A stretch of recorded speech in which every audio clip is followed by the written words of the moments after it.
YouTube Go in the Goat House is back with some more NFL free agency signing grades. We got a whole bunch of videos out there on the channel grading every single free agency signing. People always looking for this player that already signed. Probably graded them in an older video. In the description of all those videos, I listed the players that are included. There are some signings that have gone down the last couple days right before recording this. Don't have the contract details. Need the contract details to make a grade, obviously, on these signings. So, but quite a few players to go over here, built up after the last couple days. So excited about it. But again, a lot of videos like this up. We got a recent mock draft up. So join us, like, subscribe, turn notifications on. Breaking news, rumors, thoughts, and more on our Twitter. So check that out. There's a link down below for that as well. A lot of useful links down there. Here's our Twitter. Just a lot of thoughts, a lot what's going on before it gets turned into a video here. So make sure you check out that Twitter. So the first one happened a couple days ago. La'el Collins, we thought he might end up on the Bengals. Maybe at one point we thought it was going to be via trade, but that didn't happen. So the Bengals kind of get him for free, meaning they didn't trade a pick away. So that's good. That's good for the Bengals. And then he went to visit the Bengals, and it got a little quiet. He left, and then he ended up signing. So maybe a little bit of a scare, maybe if you're a Bengals fan there, though. But yeah, I was predicting him to get traded to the Bengals, and then the Cowboys end up cutting him surprisingly, and then the Bengals picked him up on a 3-year, $30 million deal. Sounds like an interesting contract too, maybe more like a 2-year deal, but the base contract here is 3-year, $30 million. Just really needs to stay healthy. But we're starting this video with an A+. I think this is fantastic because they didn't have to trade for him, one, and they signed him for $10 million per year. I already thought he was on a pretty team-friendly contract if they were to trade for him. If somebody were to trade for him around that $14 million, $15 million per year, and you get him for $10 million per year. It's a very, very solid right tackle. Will come in there and start for you right away. He's got to stay healthy there. That's really the only thing. But at $10 million per year, potentially can get out of the deal after 2 years. Looks pretty good. So this is kind of what the Bengals needed here. Definitely upgraded the offensive line. Let's see how it works together as a unit. Let's see if it can stay healthy. That's kind of the next step there. So A+ for the Bengals on that one. All right, so Packers. We got a couple Packers, and they just signed Jayron Reed right when I was going to record this video. I was kind of waiting a little bit to see if the contract details came out. They did not. Maybe they're coming out now as I'm talking. That'd be my luck. But he'll be in the next video. But a couple Packers to talk about here in a row. This is more how you do it, Packers, and that related to the next signing. This is more like it, okay? Robert Tonyan, a player. Is he 100% proven? I'd say with the Packers, maybe. He's looked pretty good with the Packers. Also got hurt last year. The Packers kind of let him go out there and test the market, and teams are like, this guy kind of came out of nowhere. Is he only good with Rodgers? We haven't seen a whole lot of great from him. He's been pretty good, and he also got injured. We're not going to value him that much, okay? That's what other teams are saying. Ends up going back to the Packers on a cheap deal, 1 year, 3.5, which looks pretty good for him. But that's how you do it, Packers, on this one. That's how you do it. A guy that maybe isn't 100% proven, has some injury concern, only works for us. We get him back for a bargain deal. That's really how it should work. I'm going to give it an A. This is how it should work here. This is good to get Robert Tonyan back. Hopefully he stays healthy. This next one, I'm not a huge fan of on the Rasul Douglas deal. This is actually one of the shockers to me on the offseason. 3-year, $21 million. Now, Rasul Douglas, great story, hopping around from team to team, finally stuck, played very well for them, got his hands on the ball quite a bit. Kind of right place, right time, which is good for him. But sometimes it happens with corners, and then they kind of don't continue doing that. That's kind of a thing with the cornerback position. If you're a guy like J.C. Jackson who continues to prove that he is getting his hands on the ball a lot, then that's different, But very surprised at this one. I really thought, even though he played very well for them for that portion of the season, I really thought we end up back on the Packers for a 1 year, maybe a little bit more over the veterans minimum there. That's kind of what I was thinking. Because I just have a very, very, very hard time believing other teams who he was hopping around, they're done with them just like that in a week, less than a week. They're using him as a body. Very hard time believing that they were dishing out $7 million per year. Just a very, very hard time believing. And I just don't believe it at all. And it hasn't been said that has been the case. So it's not like anyone's making that up out there. I just don't see it. So $7 million a year, and if he continues to play like he did, then it could be worth it. It's hard for corners to kind of continue to play like that without being proven here, and he may end up playing like that. Another problem was a 3-year deal. Like the 1 year 3.5 for Tonyan kind of made sense. If it was 1 year $7 million for Rasul Douglas, I'd be like, all right, yeah, $7 million is more than expected, but it's a 1-year deal, prove it deal. Give him a 3-year deal, $7 million per year, and again, if he continues to play like he did, then he ends up being worth it. It's just, again, a guy that was hopping from team to team. Teams didn't want him. Were they going to go out and dish anywhere near $7 million? I don't think so. So I don't love this one here from the Packers. We know he fits, and he was playing pretty damn well, so it's hard for me to completely give it a bad grade. But I've been grading all these based on value of the contract. I got to continue to do that. I'm going to give it a C-. Packers needed to get him back. Okay, they needed to get him back. I don't think they needed to get him back for 3 years and $7 million per year. I really thought he was going to get around $2 million, 3 tops. And I know he played better than that. It's just such a small portion of the season. And corners, I mean, especially the ones that they get interceptions, the lockdown guys kind of stay the same. Guys that kind of get interceptions, it's very, very hard to repeat that. And we're talking a portion of a season here. So that was a tough one for me. Robert Tonyan, I think I did it right. It's another great example, too, of how you do it right here. The Seahawks with Rashaad Penny, a 1 year, $5.75 million. So Rashaad Penny, and running backs are different than corners. I could see one carry from a running back. It's a straight-up position. It's just straight up to judge. I could see one carry, exaggerating a little bit, and know if a running back has got it or not. Can you see the hole? Can you hit the hole? What can you give me after the hole? Rashaad Penny can play. All right, he can play. But we didn't see a whole lot of it, several years of it, reps of it, but he can play. And he has an injury concern. So Seattle, let him sit for a little bit. Teams were not offering, that much at all. Based on the way he played this past year, at the end of the year, he was ridiculous. Like, if you're going to base it only off that, you can get 7, 8, 9 million around there. But Seahawks, other teams didn't really value him. Seahawks, he's got injury concern. We didn't see a whole lot of him, but we know he's good. Let's give him a 1 year, prove it, stay healthy, $5.75 million. I like that. I like it for Seattle. I felt like they needed to get him back. So I'm gonna give that one. I'm gonna give it an A. I guess. Yeah, I like how they handled that one there. So, and I do like Penny. Looked really good at the end of last year. I was starting to think they do still have Carson with Rashaad Penny, so maybe dishing out some money, even though it's kind of cheap per player. You total it up, maybe you're paying a little more at the running back position than you would like to. But I do like Penny. I like him back to Seattle Seahawks, and they handle the situation very well. Gerald Everett to the Chargers. First glance on this one, I'm getting notifications like crazy.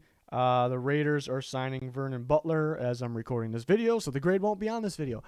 Chargers signed Gerald Everett. So first glance, okay, they got a weapon of a tight end that can catch the ball, make some noise after the catch, kind of what Chargers need, another weapon out there. So right then and there, you really, really like it. But then I do start to think a little bit. Everett's solid player. This thing across his career so far, a little inconsistent. Flashes like, wow, this guy could be something. And it's like, what is he doing here? A little underwhelming. And I think my problem with that is I think that the Chargers, they have very talented players, but they have some inconsistent guys. Why they led the NFL in drops last year. The tight ends are either making a big play or they're dropping the ball in the red zone.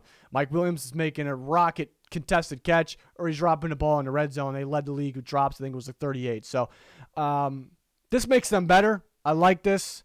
You get a weapon. They need another weapon. Needs to stay consistent. I would like for them to go get a consistent, very reliable guy. Not that Everett's not reliable. I like the fit here. I'll give it a B+. Again, it could have been, it could look for more of the consistent guy. $6 million per year for Everett. It makes sense there, and I think they get better with this. So I gave this one a B+ for the Chargers. And then next up, we got Jameis Winston to the Saints. So the Saints missed out on Deshaun Watson. They go back to Jameis Winston, which we kind of expected. 2 year, $28 million. I'm actually very surprised with his contract. Usually when I'm surprised with the contract, I don't really like it. That's not the case here. I'm surprised because he's been getting cheap deals.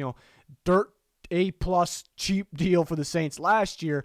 He gets a bit more this year. So $14 million would not have been my prediction, so a little surprising. But going to be a starting quarterback for them. When he was a starter last year, he proved he could help them win games. So the $14 million really makes sense. Just because they didn't get the steal they got last year doesn't mean at all it's a bad one.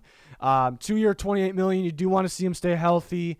You want to see him just be the guy all year for the $14 million per year, obviously, for him. So, yeah, it's not that A-plus steal like last year. I do like Winston. I always, I turned the ball over too much. He didn't really turn it over much last year, actually, but in his past. But I still liked him. I still like that he has that big playability, which so many quarterbacks are lacking right now. I liked it. I really thought they could go for Garoppolo. I liked that they didn't go out and pay $25.5 million in a draft pick and for one season with Garoppolo. Much rather go with this. Again, comes with some risk. Will he be healthy for the 2 years? Will he be the starter for every game while you're paying $14 million? So a little risk there. Overall, I like this route better than the alternative. Well, I mean, Watson would have been better, but that didn't end up being really an option at the end of the day. So I'll give this one an A- here on this one. Again, comes with a little bit of risk. I like Jameis with the Saints there. Next up, we got the other quarterback, Marcus Mariota, 2-year, $18.75, I believe it was. It comes out to $9.375 million per year. For Mariota, into the Falcons, Matt Ryan out. They can draft one as well. We've seen Mariota and Arthur Smith's scheme, except around that time the Titans with Arthur Smith were going to Ryan Tannehill. So he's not afraid to move on from Mariota, I guess, at the same time of liking him and bringing him in. So if they have to bring in a rookie quarterback and he ends up being better, they won't be afraid to make that decision there. But I think Mariota starts year one. This is an interesting one, too, because people try to they take a look at contracts like, oh, it's not really 5-year, it's 3-year, or not really 6, it's 3. Just on the dead cap they're basing it off of. This one is actually more like that. I'm still calling it a 2-year, $18.7 million. Because that's what it is. But he does have an actual option for the Falcons. The Falcons do, I should say, on the second year of this deal. So it really could end up a 1-year deal and a lot cheaper than this. So it's just up to the team, obviously. So that's solid as well. I like Mariota. I think he's talented. He's got to stay healthy. So I guess I had Jameis Winston and Marcus Mariota. And we just graded Winston. I had them kind of 1A and 1B quarterbacks available. And you looking at Mariota, he got a lot cheaper. So that kind of tells you where I have to put this in that range. So we'll bump it up to an A. And Winston with the A- with his deal, A with this one. Pretty good bridge quarterback here. Again, he has talent. Talent's never really been the problem. He just had some weird injuries and no major injury though, like significant, just durability. Is he going to have to come out for a play or two? Is he going to miss a game or two? That's kind of the question there. Next up, we got Trent Brown and the Patriots, 2-year, $13 million. Some more signings happening. Quan Williams to the Broncos. As soon as we get on recording, it's like magic. Stuff starts happening. I just talked about this one on Twitter right before recording this, a little bit before recording this, and this is, again, kind of how it's done. With a player like this, you got a very good player who's got some injury concern, and he's played well elsewhere when he's healthy, but it really is consistent best balls with the New England Patriots when it was before he was on the Raiders and after he's on the Raiders. When with the Patriots. So what do the Patriots do? They don't sign him right off the bat, give him what he's asking for, even before free agency. I've seen teams do that. I've actually seen the reports. They told Trent Brown they're going to let him see what's out there. That's what happened.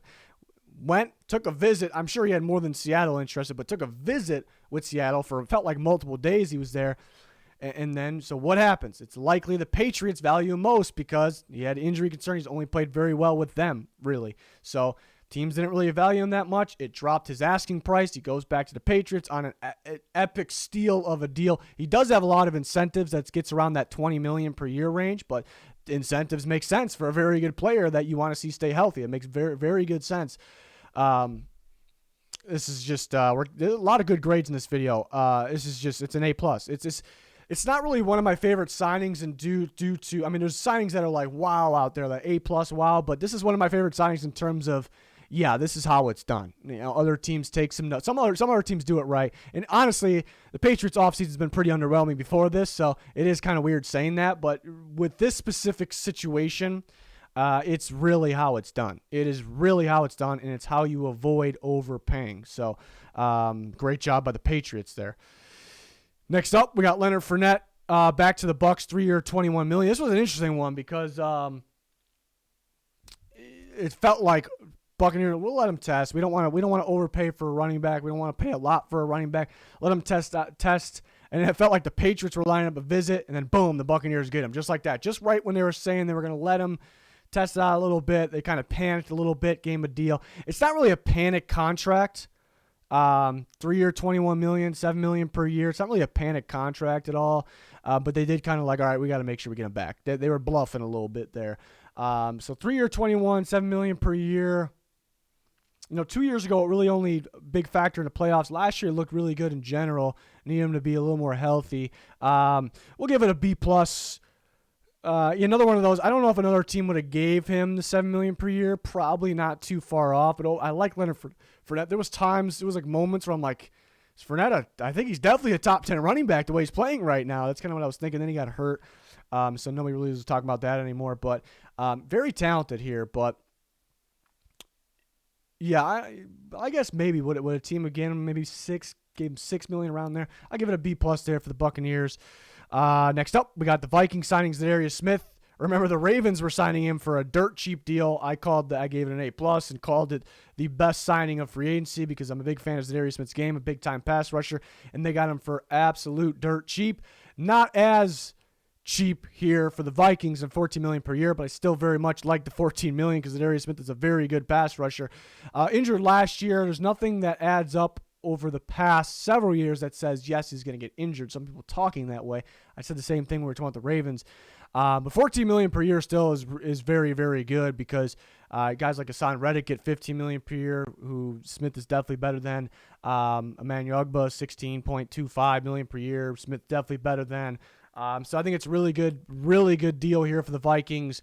They pair him with Danielle Hunter. That's a monster duo right there. Switching more towards a 3-4. We know Za'Darius Smith fits that. Probably sound like a broken record. My favorite thing about Za'Darius Smith is he's one of those rare types of pass rushers that moves around different spots. He's kind of that pre-snap guy. What is this guy doing? That helps create production for his teammates. On top of that, he still gets production himself. Very rare. So that's why I'm a big fan of his game. Yeah, I still really like the price point here, but it's not the crazy steal that the Ravens got, which I gave an A+. We'll give him an A. I'm a Vikings fan. I really like this one. I've been a big Za'Darius Smith fan, so I'm very, very excited about this one. And there's not been a lot to get excited about recently, too. So it's good. It's good for a change here, I guess. So yeah, excited to watch that. Hopefully he stays healthy. And then we have a list of other signings. And yeah, I mentioned during this video a couple other signings happened right when we were getting into it here. Contract details are either still not out or coming out shortly. Bradley Bozeman, we were waiting for a while for the contract details. Ended up being 1 year, $2.8 million. It sounded like he had a lot of teams interested. I think he's better than $2.8 million. Panthers badly need another interior guy there that can play center. I think it's an A+ deal. They had Corey Littleton, 1 year, $2.6 million. Like, the value of that looks pretty good. Littleton looked really good with the Rams. Didn't look so great with the Raiders. I didn't think they were running the right scheme for him, though. I still think he has upside, but the Panthers kind of cleared some money, it felt like, for Watson, but then they start making moves for other guys, but then this kind of was like, let's use a little bit of money. They have linebackers. Did they really need it? So it's kind of one of those. It's like, was it necessary to spend the 2.6 for just this 1 year, which isn't a lot, but it's something. Value's pretty decent. Browns get Jacoby Brissett, 1 year, $4.65 million. I was kind of all over the place with this one. Originally was going to grade a little bit lower, maybe even like the C range, because, why just not keep, I like Keenum as a backup. Why not just keep Keenum and save the $4.65 million for this year? But then thinking, they trade Keenum, they got a pick, they signed Brissett to replace him. All right, it's looking a little better. But then I'm thinking something I like is, you're bringing Watson. What does that mean? You got to switch up your system and playbook a little bit, right? You got to fit more Watson. You got to get more out of the passing game. You can't just be a run first, play action, boring West Coast offense. So this is a pretty good sign for that. That's, we get more of the guy that can fit behind Watson in case he has to play. So I end up bumping up a bit there to a B+. Bill signed Jamison Crowder, 1 year, $4 million. I like this one in an A. It's a good Cole Beasley replacement. for a little bit cheaper than Cole Beasley. So kind of just what needed to be done. It's not like, wow, but it's kind of just what had to be done, and it's a good job doing that. So I give that an A. I signed Duke Johnson 1 year at $1.27 million. Kind of all over the place on this one, too. I mean, Duke Johnson looked incredible at the end of last year, so I'm like, yeah, I kind of like that for $1.27 million. But then kind of going back to the Bills, they have these types of running backs. You know, they have these, are they really RB1s? Yeah, probably, but probably at the back end, and maybe RB2s. It's kind of a go big or go stay home, you know, situation here. And I did say that with J.D. McKissick, but we thought they signed J.D. McKissick, and I did grade that an A, but that was just because J.D. McKissick is one of the best in the NFL, believe it or not, catching the ball as a back, and that's the Bills' game right there. So that one I bumped up because I liked it that much more. We'll keep it at a B. Low value, low risk, low guarantees. Was it necessary? I thought it was kind of getting an incredible, I mean, he's a good receiving back, but get an incredible receiving back or get an incredible back in general or go home. Cowboys signed Jayron Kearse, 2 year, $10 million.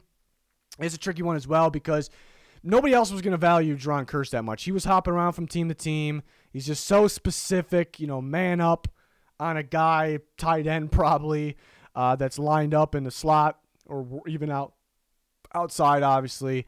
So the Cowboys did right, kind of sitting around, letting them test a little bit because the value drops because other teams just really aren't that interested. And he's very valuable to them. Like $5 million per year for Kearse based on what he played kind of looks good. I do think they probably could have got him for just a little bit cheaper though, because teams just have not been interested in Kearse. But I still give it a B+ because $5 million, that's pretty damn cheap. It's very valuable to them. He's very valuable to them, so I still liked it. Dorrance Armstrong. Yeah, I'm still kind of holding out hope with this one that Armstrong has upside. I kind of liked him out of Kansas. He's been a little underwhelming, but he's kind of showed up recently, getting better. But I was a little surprised he got 2 years and he got $6 million. Little surprised by that. Still has the upside. They're kind of getting these, you know, they get Fowler, they get Armstrong back. Kind of need that big time pass rush in there. Ravens side Patrick Ricard, 3 year, $11.25 million. It's actually a little bit less than I thought maybe he would get. Give it an A. Camus Grugier Hill to the Texans. These Texans ones are just, it's like 1 year, $4 million, played fairly well from last year. It's pretty solid. It's just you spend a little bit more and there's some really good linebackers kind of going for that $6 to $8 million range. But the Texans really aren't, they're not really looking for that tier. They're kind of still looking for, it's not the bottom tier, but they're still like the tier 3 guys for some reason. So it's just tricky to love what the Texans are doing. They're not like overspending at all, not even close to overspending. It's just tricky it's a weird situation. Cardinals bring in Jeff Gladney, got the contract details in that 2 year, $6.5 million. I like this one overall. Surprised it's a 2 year deal. I think a 1 year would have made a lot more sense, but it's not really that big of a deal there. I mean, he was drafted in the first round for a reason in 2020, and that was just in 2020. There's only been one draft since. He struggled a little bit the first year, but corners typically do unless they're the top tier guys. It just feels like the Cardinals got a first round pick here. There was some off the field concerns, so maybe we'll hold the plus off the A, but it just feels like they got a first round corner here. It really does. It's not like the Isaiah. I think didn't Isaiah Wilson come from that same draft class where I had a 3rd round grade on him, so I thought the Titans overdrafted him, and then he had the off the field concerns continuously, and then he wasn't that good on the field either when he did rarely get to play. So it's not like that situation at all there, but hopefully he's okay off the field. Speaking of former Vikings corners, Mike Hughes, former Vikings first round corner, signs with the Lions. Yeah, Mike Hughes looked really good his rookie year, first few games, and then he got injured, and then it kind of went downhill from there. He got injured again as well. But then played for the Chiefs last year. People rip the guys that come from the Chiefs a bit much. I mean, they blitz a lot. It's man coverage on the outside. You just got Sorensen as help over the top. Those corners are going to get beat. It's normal for those guys to get beat. Doesn't mean Mike Hughes is actually really good or not even close to that. So I don't really like the people taking shots at corners that play a lot of man coverage with little or zero help over the top. They're probably better than you think. But yeah, Mike Hughes still has struggled a little bit since a couple injuries. overall, the 1 year, $3.5 million looks pretty good for Mike Hughes, I'd say. We're getting more experience under his belt, still young, maybe still has upside if he kind of gets over being injured a little bit. That looks pretty good. My problem here is kind of like the same thing with the Duke Johnson with the Bills. The Lions actually have a number of decent young corners. It's kind of, it's kind of like a go big or go home, get a big time guy, or because you already got these guys. So that's where it didn't make a whole lot of sense, but still pretty good value. Maybe a guy that still has some upside. I like Lorenzo Carter to the Falcons, for the Giants there, or from the Giants to the Falcons, obviously, I should say. Still a young guy. I believe it was 3.5. I think the graphics guy messed that up. It was 1 year, 3.5 for Lorenzo Carter. So tack on another $1 million. I still like it in an A. It's great in an A no matter what there in that price range. Yeah, he still definitely has some upside, has the ability to drop in coverage. When he came out of Georgia, it was like, is this an off-the-ball guy, or is this just a pure pass rusher guy? So those guys kind of take some time to find their way. That's promising. That sounds good. Maybe you can get to it now with the more production. Falcons need a pass rusher pretty bad. In a perfect world, I do wish, they get better at pass rusher, even better. But I really like Carter's upside still. Raiders signed Kyler Fackrell, 1 year, 1.2. Really cheap, some good experience there. A little getting up there in age. Was around 30 years old. Just some good depth for the Raiders. So I give it a B+ there. And again, there's signings happening right now.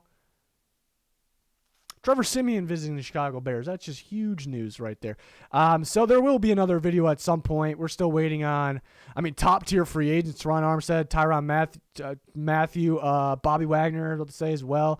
So more than that, a lot more than that as well. So there will be more of these free agency signing grades videos. Again, there's a lot of older ones on the channel, recent ones. Check them out. I put the players that are included in the description, so it kind of helps you guys out a little bit there. Follow our Twitter live updates. There's a lot going on right now, so we'll get to it on there. Like, subscribe to notifications on. We got you covered. Got a recent mock draft out with all the updates post Matt Ryan trade. Check it out. It's going to do it. Thanks for watching. Goodbye.